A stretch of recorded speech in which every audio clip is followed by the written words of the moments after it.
Could you elaborate on that?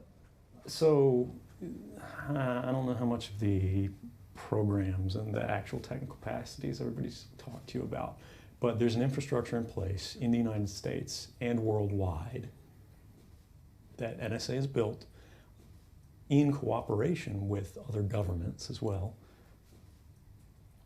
that intercepts basically every digital communication, every radio communication, every analog communication that it has sensors in place to detect. And with these capabilities, basically the vast majority of human and computer-to-computer communications, device-based communications, which sort of inform the relationships between humans, are automatically ingested without targeting. And that allows individuals to retroactively search your communications based on self-certifications. So, for example, if I wanted to see the content of your email or, your wife's phone calls or anything like that, all I have to do is use what's called a selector, any kind of thing in the communications chain that might uniquely or almost uniquely identify you as an individual. And I'm talking about things like email addresses, IP addresses, phone numbers, credit cards, even passwords that are unique to you that aren't used by anyone else. I can input those into the system, and it will not only go back through the database and go, have I seen this anywhere in the past? It will basically put an additional level of scrutiny on it moving into the future that says, if this is detected now or at any time in the future, I want this to go to me immediately and alert me in real time that you're communicating with someone, things like that.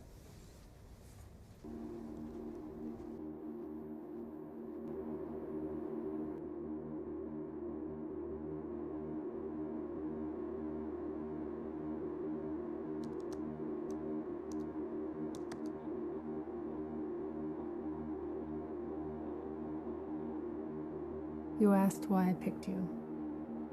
I didn't. You did. The surveillance you've experienced means you've been selected, a term which will mean more to you as you learn about how the modern SIGINT system works. For now, know that every border you cross, every purchase you make, every call you dial, every cell phone tower you pass, friend you keep, article you write, site you visit, subject line you type, and packet you route is in the hands of a system whose reach is unlimited, but whose safeguards are not. Your victimization by the NSA system means that you are well aware of the threat that unrestricted, secret police pose for democracies. This is a story few but you can tell.